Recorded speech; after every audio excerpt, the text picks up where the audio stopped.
Shalom warga Yakum, berjumpa kembali dengan saya Fredo dari kantor pusat Yakum. Kita akan bersama-sama merenungkan firman Tuhan untuk melandasi pekerjaan kita pada pekan ini. Marilah sebelumnya kita berdoa.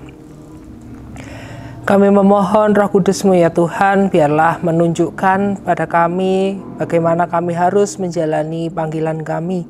Biarlah Tuhan sendiri yang selalu menguatkan kami dan semua petunjuk dari firman-Mu dapat menjadi pemandu kami. Di dalam nama Tuhan kami Yesus Kristus kami berdoa. Amin. Bacaan Alkitab kita diambil dari kitab Wahyu pasal yang ke-15 ayat pertama sampai dengan yang keempat. Wahyu 15 ayat yang pertama sampai dengan yang keempat.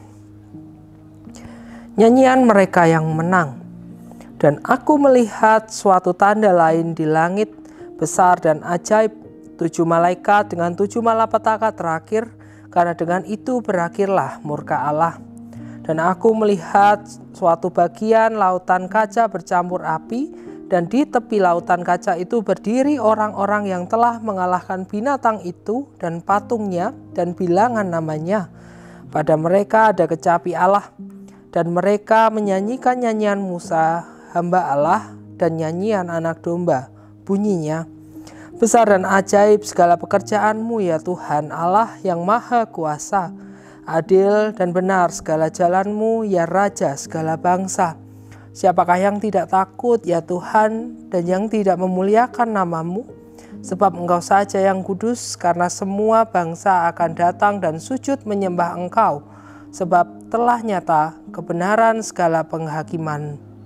Demikian firman Tuhan. Yang berbahagia ialah kita yang mendengarkan firman Tuhan dan melaksanakan di dalam sehari-hari kita. Haleluya. Bapak, Ibu, Saudari, dan Saudara, seorang ahli sastra dari Belanda, Ardens Hans Steeuw, pernah menyatakan bahwa Indonesia merupakan negara atau merupakan suatu wilayah dengan nilai budaya yang tinggi, dan berbagai macam hal yang dihasilkan dari budaya-budaya itu merupakan simbol yang mendalam. Dan dia melihat setiap orang atau manusia pada diri orang Indonesia adalah orang-orang yang mampu mengkreasikan suatu simbol sebagai kekuatan dari pemikiran maupun caranya mengimajinasikan realitas. Dan menurut Hans Steeuw, dia melihat bahwa kemampuan manusia itu bisa memunculkan suatu daya dalam menghasilkan berbagai macam refleksi tentang kenyataan. Maka Indonesia itu adalah negara, bukan hanya negara dengan budaya yang sangat kaya, tetapi hasil-hasil karya yang dihasilkan dari berbagai macam latar belakang, simbol-simbol itu sangat banyak dan kaya. Terutama di dalam sastra-sastra yang tumbuh di dalam budaya-budaya kita, yang dihasilkan oleh para penulis-penulis dari kebudayaan kita, itu bukanlah semata-mata hanya suatu berbicara tentang keindahan, tetapi itu adalah refleksi dari realitas dari apa yang dialami oleh manusia-manusia budaya Indonesia. Dan hal itu menarik Bapak, Ibu, dan Saudara, mengingatkan kita bahwa manusia tidak bisa hidup terlepas dari simbol. Menurut Profesor Steeuw yang menghabiskan banyak waktunya untuk menelisik dan meneliti berbagai macam karya sastra dari budayaan Indonesia, mengatakan bahwa manusia tidak pernah akan terlepas dari simbol karena manusia mampu memberi makna pada realitasnya. Poin ini penting Bapak, Ibu, dan Saudara, kalau kita mau menghayati atau kita mau memahami kompleksitas dari pesan dari kitab Wahyu yang tersaji bagi kita pada kali ini. Kita seringkali membaca kitab Wahyu itu sebagai suatu nubuat yang menggambarkan tentang akhir zaman yang akan dihadapi oleh dunia, yang akan dihadapi oleh orang beriman, di mana Allah itu menghadirkan suatu malapetaka yang dahsyat, memilah antara orang yang benar dengan orang yang berdosa, memilah antara orang-orang yang taat pada Allah dan orang-orang yang menyembah berhala. Maka malapetaka-malapetaka yang disebutkan di sana digambarkan sebagai suatu kondisi yang harus dihadapi baik oleh orang yang jahat maupun orang yang baik untuk bertahan. Dan sampai pada akhirnya hanya orang-orang yang taat dan orang-orang yang setia pada panggilan Allah pada apa yang menjadi kehendak Allah lah yang akan menang, sebagaimana sudah disebutkan di dalam bacaan kita pada kali ini. Namun Bapak, Ibu, dan Saudara, kalau kita membacanya sekedar sebagai suatu simbol, gambaran imajinasi tentang masa depan, tampaknya kitab Wahyu ini lebih bisa diposisikan sebagai suatu ancaman atau mungkin sebagai penanda pengingat bagi setiap orang untuk tekun, untuk kembali pada apa yang menjadi panggilannya.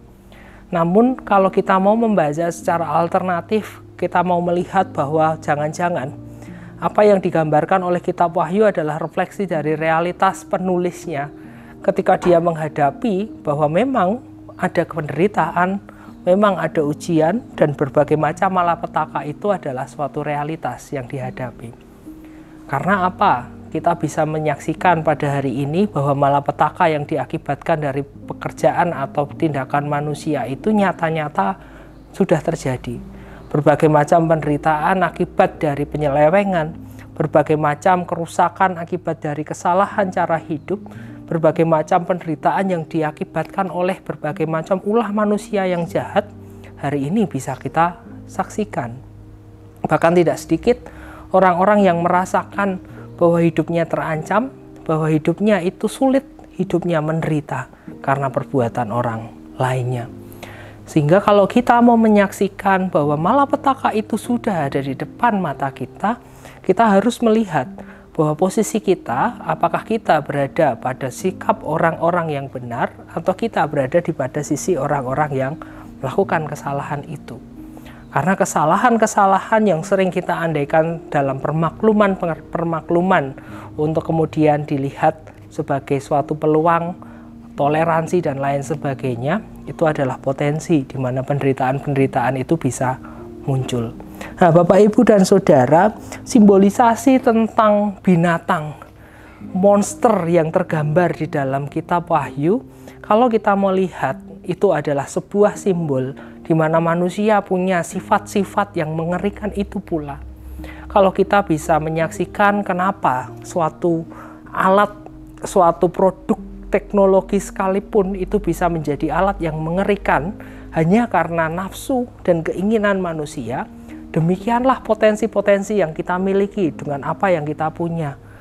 Dengan berbagai macam peluang, dengan berbagai macam hal kecanggihan yang ada, hal-hal itu bisa memunculkan penderitaan.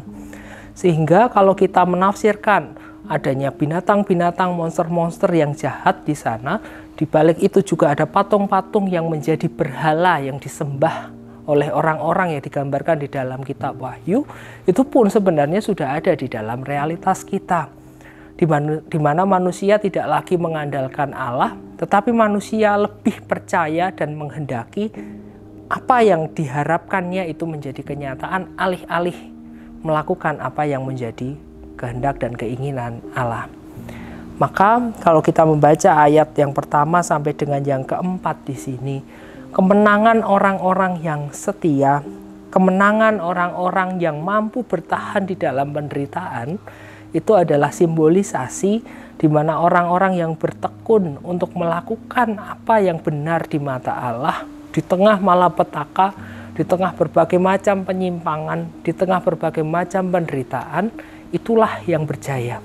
Itulah yang dipilih Allah dan diselamatkan pada akhir dari malapetaka itu. Sehingga ketika datang masanya, ada penderitaan, ada kesulitan, ada tantangan di sana-sini yang membuat hidup kita terancam, hanya orang-orang yang setia yang digambarkan di sana melewati suatu lautan kaca, api dengan kaca.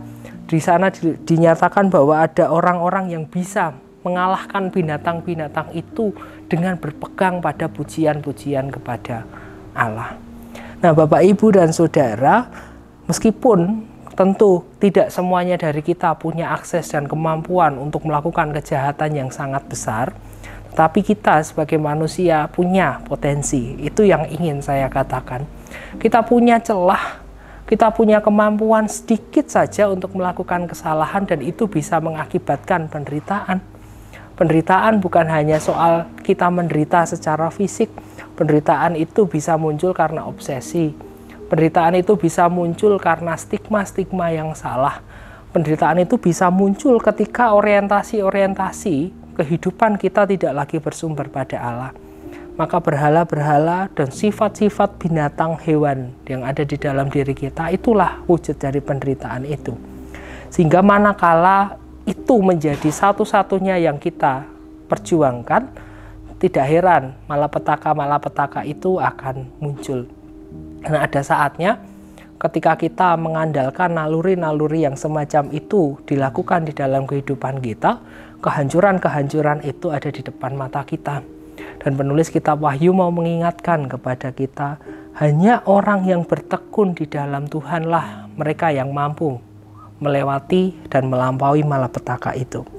Dan malapetaka itu tidak akan jauh Bapak, Ibu, dan Saudara dari kehidupan kita. Sedikit penyimpangan di dalam hidup kita, cara hidup kita, cara berpikir kita, cara kita berkata, itu bisa memunculkan penderitaan. Cara kita berlaku dengan orang lain, cara kita berinteraksi, cara kita menyapa orang lain, cara kita memperlakukan orang lain, cara kita memperlakukan teknologi, cara kita memperlakukan jabatan kekuasaan dan kemampuan kita, itu bisa menjadi berkat, atau sebaliknya juga memunculkan malapetaka.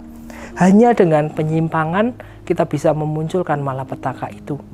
Maka tantangan hari ini adalah Bapak, Ibu, dan Saudara, ketika kita berada di dalam kemampuan di mana Tuhan sudah menganugerahkan kepada kita berbagai macam hal yang menjadi keunggulan-keunggulan dalam diri dan kemampuan kita itu, apakah kita bisa memanfaatkannya demi kemuliaan Tuhan? Apakah kita bisa melakukan semua hal yang berorientasi pada kehendak Tuhan? Apakah kita mampu untuk terus bertekun sebagaimana orang-orang pilihan di dalam kitab Wahyu, meskipun di dalam malapetaka yang besar tetap bertahan untuk memperjuangkan apa yang benar di mata Tuhan? Sebagai bagian dari Yakub, Bapak, Ibu, dan Saudara, suatu sistem, suatu struktur, suatu lembaga yang dibangun oleh misi Allah, jelas kontradiksinya pasti ada. Dan tantangan-tantangan kita ada pada cara-cara kita untuk bertahan di tengah upaya-upaya yang bisa menyimpang dari kehendak Allah. Kita harus bertahan di mana ada potensi, ada ruang, ada kemungkinan, ada kerusakan, bahkan ada penyimpangan yang bisa kita lakukan hanya karena kehendak kita lebih kuat daripada kehendak Allah. Maka Bapak, Ibu, dan Saudara, rasanya kitab Wahyu kali ini bisa menolong kita untuk mengingatkan bahwa malapetaka itu bukan nanti terjadinya. Malapetaka itu bisa terjadi atau bahkan tengah terjadi di dalam kehidupan kita. Maka tantangan kita adalah untuk bertahan dan berpegang bahwa semua hal yang harus kita lakukan adalah yang benar menurut kacamata Allah dan demi kemuliaan Allah saja. Maka mari kita simak apa yang dikatakan pada ayat yang keempat. Siapakah yang tidak takut ya Tuhan, yang tidak memuliakan namamu? Sebab engkau saja yang kudus, karena semua bangsa akan datang dan sujud menyembah engkau. Sebab telah nyata kebenaran segala penghakimanmu. Sehingga kebenaran Allah pada akhirnya akan menolong kita. Maka manakala kita berusaha untuk mempertahankan, memperjuangkan, dan merawat kebenaran itu, malapetaka yang ada di hadapan kita bisa kita lewati. Ada banyak tantangan, ada banyak kesulitan, atau bahkan penderitaan yang sedang terjadi. Namun berpegang pada kebenaran Allah adalah tugas dari kita, orang-orang yang sudah dipilihnya, untuk melakukan sesuatu, melakukan yang terbaik menurut kacamata Allah, menurut apa yang menjadi pandangan dan tujuan Allah. Amin. Mari kita berdoa. Mampukan kami ya Tuhan untuk bertekun dan menang. Mampukan kami melalui semua malapetaka yang terjadi. Mampukan kami untuk terus bertahan di dalam kesetiaan kami akan panggilan dari-Mu. Dan mampukan kami untuk terus memperjuangkan apa yang menjadi tujuan Allah saja. Biarlah Tuhan yang memperlengkapi kami, Tuhan yang menolong kami semua sebagai bagian dari misi pekerjaan Allah di dunia ini. Mampukan kami sebagai pekerja-pekerja di ladang Tuhan, sebagai pekerjaan alat-alat Tuhan untuk berkarya di realitas, mampu menjadikan kami orang-orang pilihan yang menang. Sebagaimana disaksikan dalam kitab Wahyu, kami adalah orang-orang yang mampu mengatasi penyimpangan-penyimpangan dalam diri kami, mengatasi semua hal yang menjadi penyimpangan dan pemberontakan kami terhadap kehendak-Mu saja. Mampukan kami setiap bagian dari Yakum, semua orang yang terlibat dalam pelayanan ini, Tuhan saja yang memberkati kami dan Tuhan saja yang menyertai kami. Kami serahkan setiap hal yang kami hadapi di dalam pekerjaan kami. Kami ingin bahwa Tuhan saja yang selalu menuntun langkah kami. Di dalam nama Tuhan kami Yesus Kristus kami berdoa. Amin.